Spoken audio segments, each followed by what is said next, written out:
head of tech transfer at NC University, and then took a trip to Tennessee to be head of commercialization for Oak Ridge National Lab.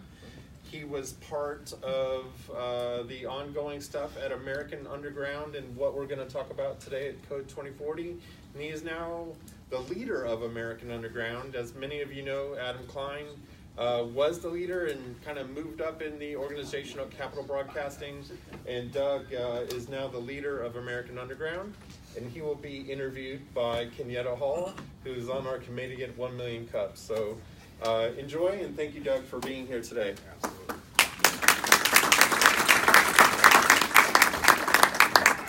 Anyway, this will be good. All right, you guys, so just to set up, I'm only going to really ask about 5 or 6 questions, and then so everybody can chime in, because I'm pretty sure everybody's going to have questions about, of course, Code 2040 and also the other programs that the American Underground has for entrepreneurs.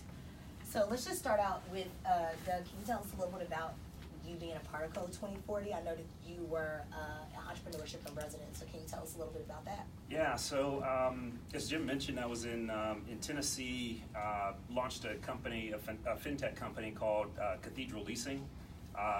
Looked to move back to North Carolina because of the ecosystem. The ecosystem wasn't nearly as well formed in Tennessee. And when I moved back, I headquartered at American Underground, and that's where I learned about a program called Code 2040. It's all geared towards diversity in the tech industry, broadly defined, and it's all centered upon the notion that in the year 2040, the minority population will exceed the majority population. So people of color will be the majority in the United States. And as a result of that, we need to ensure that there's proper integration across the tech industry, and that people have the right exposure and the right opportunities at some of the fastest growing tech companies. So Code 2040 has 2 sides of it. One side is strictly for internships for people of color, primarily African Americans and Latino students that are studying computer science and engineering and a number of different fields. And they put them in internships at the Bay Area's finest. So Facebook, Google, of course, Slack, and LinkedIn, all of the Bay Area's fastest growing companies. And that's the majority of the organization. The other part was an entrepreneur in residence program where they picked several Google for Entrepreneurs tech hubs around the country. 7 of those had locations like Durham, Austin, Texas, Chicago, Detroit, and San Francisco, Nashville, Tennessee, and others. And they wanted people that were building their companies to locate in each of those markets to help each of these hubs with diversity and inclusion, getting more people of color and women in particular engaged in the tech scene in each of those cities. So I came in the spring of 2016 as the entrepreneur in residence for Code 2040 and finished up a year later. Well, that's awesome. So tell us how even American Underground came to be affiliated with Code 2040. Great question. So it goes back to the first Google for Entrepreneurs connection that American Underground made. So just to orient you to Google for Entrepreneurs is a division within Google that helps support startup companies and budding entrepreneurs.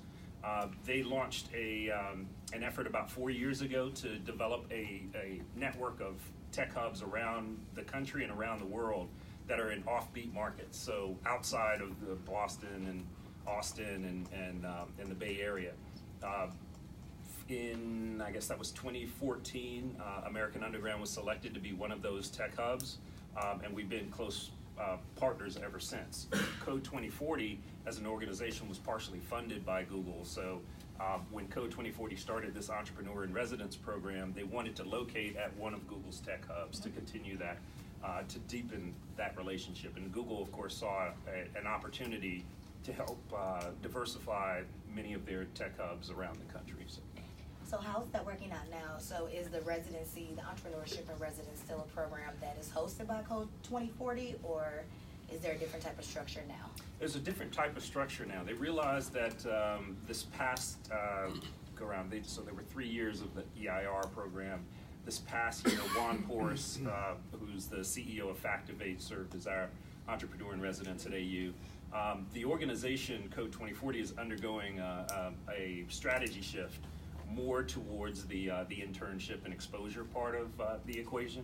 So they decided in December, I believe, of this year to discontinue the EIR program, but continue to support markets that where there was a great deal of diversity in terms of tech talent, and also continue to work with each of the tech hubs. So it's changed a bit. The EIR program has essentially gone away, but the relationship is still there. Okay, so that just brings me to another question about understanding a little bit about the diversity that's here at American Underground. Is now that we don't have the entrepreneurship in residence, what are some programs that American Underground is going to do in order to engage the population of people of color? Yeah, so great question.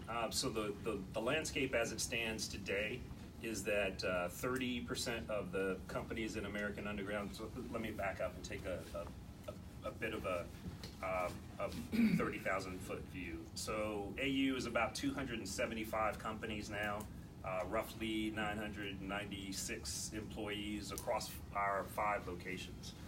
So 4 in downtown Durham, 1 in downtown Raleigh. And we are sector agnostic. So the companies in AU serve 41 different markets.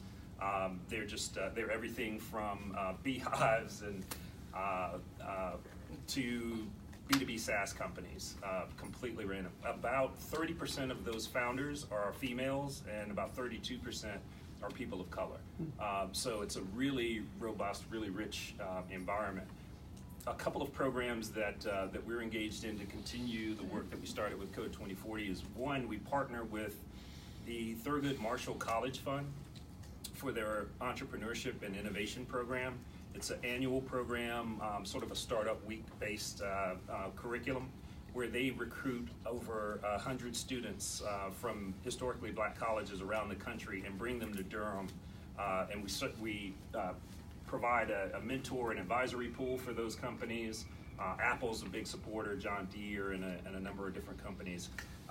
And we bring them to Durham and provide them with a full-on experience, exposure to the AU community, to a community of mentors and advisors, to venture capitalists who come in.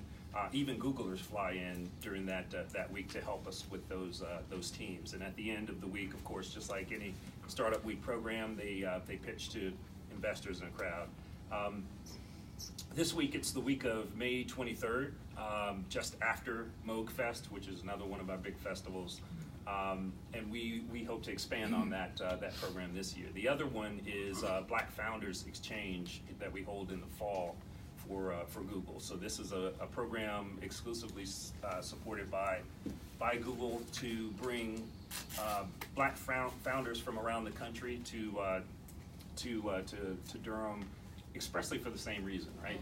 We're mostly looking for companies that are post MVP and have some traction and are raising anywhere from about $250,000 to about $500,000 in their seed round.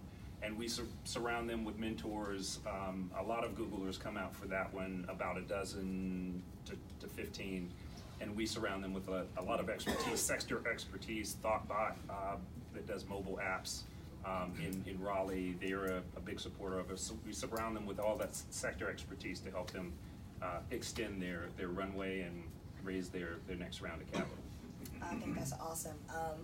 So tell us about some other events and other programs that the American Underground has to offer entrepreneurs. I know for our group, we have an extreme amount of entrepreneurs, some venture capitalists who are very interested to understand that. Yeah, so we have a host of programs and opportunities for people to speak to our community too. So I invite some of you to consider speaking to our community. We have a monthly program called Help Fest. It's an all hands lunch and learn for our community. We bring in speakers and authors from out of market to come and talk to our audience about things like fundraising. Obviously, last week Mark Easley with Crowdfunding NC came and talked about crowdfunding with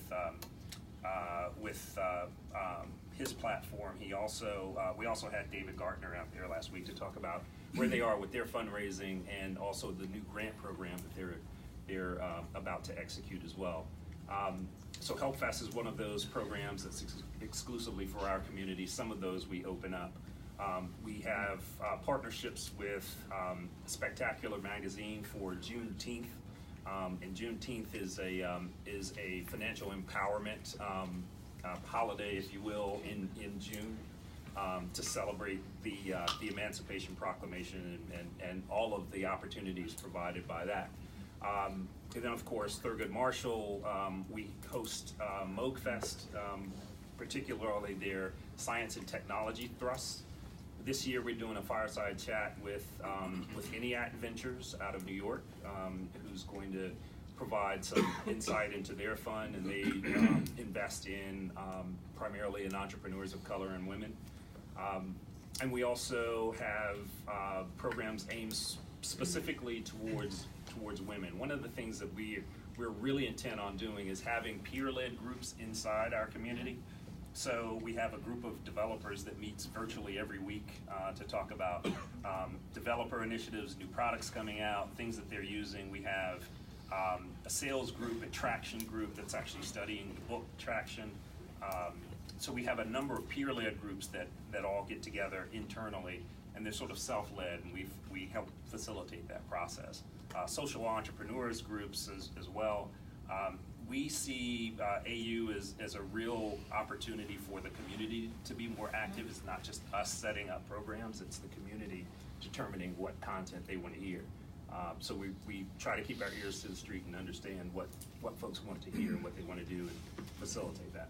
Oh, that's interesting. So that kind of takes me to my next question is, so how could any of us who want to get involved with working with the AU, whether it's a mentorship, sponsorship type of activity, or just participating in those fireside chats or those groups that you have, how could people in this community be able to do that? Primarily look for our newsletter. That's where we keep all of our upcoming events, things of that nature, all of the events that are open to the public. We also keep opportunities to tie into to some of the programs that Google launches. So when Google launches a new product, they often open it up to our community first before they launch it publicly, so that they can get some initial feedback from our community, and we open that up to the community as well. So definitely sign up for our newsletter. We're active on social media as well. Follow us on Twitter. It's Amer, A-M-E-R, Underground. Definitely follow us there. We share a lot of information on Twitter in particular. Not as much Instagram, but starting to. But yeah, just continue to follow us and keep abreast of what we're doing.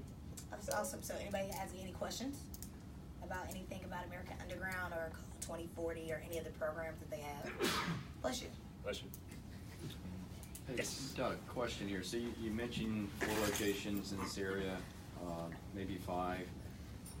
Bridging this conversation to the prior conversation, do you guys see expanding? You know, we have 100 counties, right? And there's a lot of need outside this rich area of the triangle. So any future plans of expanding the success of AU East and West? Great question. In terms of expansion, I don't see us expanding geographically or opening up any more locations. All of the 5 locations that we have one in downtown Raleigh that hosts Momentum Learning, which is the new Iron Yard. The management team from Iron Yard launched a new company now, Code Academy, and they're hosted there, as well as ThoughtBot, our mobile development firm out of Boston, resides in that space. The other 4 in downtown Durham, of those 4, 3, actually 2 of those have opened up in the last, John, 2.5 years with GridWorks and Market. So it's been a relatively rapid expansion over the last 3 to 4 years, and we think that we're probably at max square footage now at about 135,000. So I don't see moving beyond that. In terms of our growth of the community, though, we do see an opportunity to grow with digital memberships as well, right?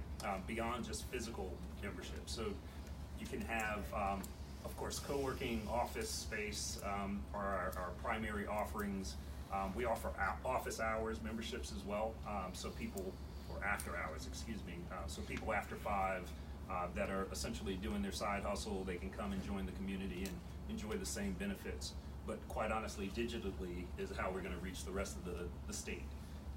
And so that's what we're planning next. Yes. Right here. Yeah, I just wonder, broadening it a little bit. You know, you talked about your efforts with higher education, you know, working with the historically black colleges, and yet I remember reading an article once that talked about the TRS-80 as being marketed as a toy for men, and it drove this change where you see a white male, you know, tech environment predominantly. You know, is it earlier that work needs to be done, and what are your thoughts around that? Oh, it's definitely earlier that work needs to be done. In my opinion, that entrepreneurship should be exposed to kids in elementary school when they're the most creative, right? When you think about innovation, what is innovation? It's play, right? When do kids play the most? When are their imaginations the most active? That's when you need to reach out to kids. Now that's obviously, given the bandwidth of our organization, that's well beyond what we need to do, but as a state, we really need to start looking at exposing kids at that level to entrepreneurship and entrepreneurial opportunities. Yes. Hey, Preston, how are you? Right here. Good to see you again. He can go. So how is WRAL TechWire involved? TechWire is part of our parent company. So American Underground is actually a subsidiary of Capital Broadcasting, which owns WRAL and TechWire. So they're part of the parent organization. We've been working closer with them over the past 6 months or so, since Exit Event shut down. Exit Event was really our outlet to reach out to the community and keep people apprised of what's happening in the tech sector. They elected to shut Exit Event down, and so TechWire has stood up to say we'd like to offer similar content. They realized too that there's some brand disconnects as well with TechWire that are improving with new leadership. So we're really excited about where that relationship can go. That's sort of the digital connection to the rest of Correct.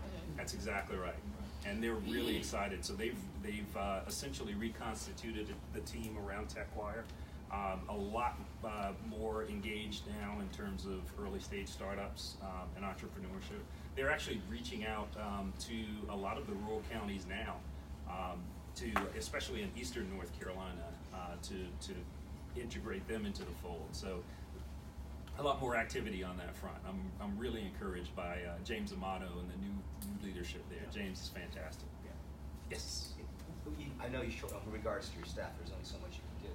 Can you, building off with the K through 12, could you develop modules that you could push through to the high schools, the junior highs, that they could use as a curriculum base for teacher support? We can't. I would say curriculum is outside of our scope. Education module. Yeah. So we're experimenting with a couple of things. Like I volunteer at Durham Nativity School. It's an urban school for underrepresented males, mostly Black and Latino, all male school. And I volunteer there on their entrepreneurship club to provide some of the exposure to the companies that are within our umbrella. And just open their eyes to what's possible, right? That's the first battle that we need to win, is the exposure battle, to show people what's possible. So we do a lot of that. Of course, the delivery, we depend on the staff at DNS and other schools to plug into, to develop their own curriculum, or at least share curriculum amongst them, so that they're doing the instruction and we simply provide the exposure component of it, and a little bit of the mentoring and tailoring. And that's the case with Durham Public Schools as well. Who's the, I'm drawing a blank on the new director for Campbell University, Scott Kelly, works with DPS on entrepreneurship programs during the summer. And Scott's closely tied to us. So, yes, Jim. As your friend, I need to address the 800-pound gorilla that is WeWork.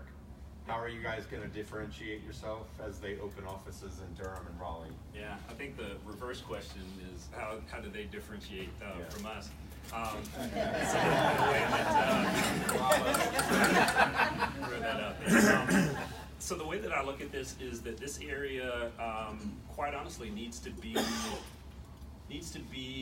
flattered that WeWork is looking at our market. WeWork doesn't go to places where there's nothing cool happening.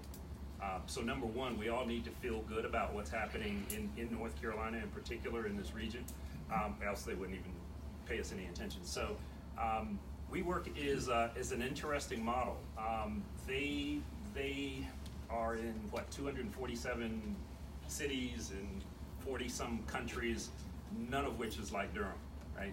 So they have a lot to learn about the market. And our market in particular really embraces a curated approach, and that's what American Underground is all about. It's about taking each individual company and learning where they are, what they need, what are the network nodes that we can connect them to, like NC Idea, Bull City Venture Partners, all of the folks that are in our building and in our circle, and that's what we pride ourselves on, is that curated approach. Any more questions? One last, what can we help you to? How can we help you? Great question. Wow. Audience, of course, I should have I'm just known gonna that say you would audience. ask that question. We ask the core questions here. Yeah, absolutely. Here's what I think is most important for tech entrepreneurship in the region, and quite honestly across the state. And John and I were talking about this earlier. It's churn. If you go to other active tech markets, there's a lot of churn in terms of tech talent. People move from company to company. They grow out of one company, they move to the next. Then they go back and start with another company that's a little bit younger. And quite honestly, we don't have enough churn in this community. And I think that's a liability to a large degree. We need to see more churn, and we need to see more support of tech talent and how that tech talent filters from one company to the next. So we started in the fall of last year, we started a company called Big Top. It was geared around initially a tech-focused job fair, and thus the Big Top moniker. It was supposed to be fun, engaging, not your stuffy job fair, your average stuffy job fair. We acquired that entity in the fall and spun it off as a new subsidiary, specifically around keeping people engaged, so that they would know what companies are growing at what pace. So picture it as a combination of LinkedIn, Indeed, and meetups. And so we thought it was really important for us to put infrastructure around talent management, particularly on the recruitment and retention side. And that's what Big Top is aimed towards. So I think achieving more churn, where we recycle talent into companies more often and more frequently, and then putting the infrastructure around it to manage all of that is really important. And just FYI, they had an excellent event last week. Free food, you guys. Yeah. Free is that good. matters to people. Yeah. But it was really a good event. Yeah. Any other questions? I've got one last one to press. Given that Capital Broadcasting now has an outpost in Rocky Mount, to what degree is that going to help reach underserved communities in that part of the state and maybe help draw them into the resources that AU currently provides? Are you envisioning that as the digital connection, or can they be funneled through accelerators there? And then tangentially, what is actually going on in Rocky Mount? What is you guys doing? Great question, Krista. So I'll take the last one first. So in Rocky Mount, American Tobacco is redeveloping a facility there, a tobacco plant there that's purportedly larger than American Tobacco in Durham, actually much larger than in Durham. So they actually think of ATC as the baby project, the stepping stone to this one. So it's a huge undertaking, and it's also taking place in a community that sorely needs it. So the entire organization is devoted to making it work. They have established a couple of programs there that are fairly nuanced, but taking lessons from what we've learned at American Underground. So they started a craft beer incubator there.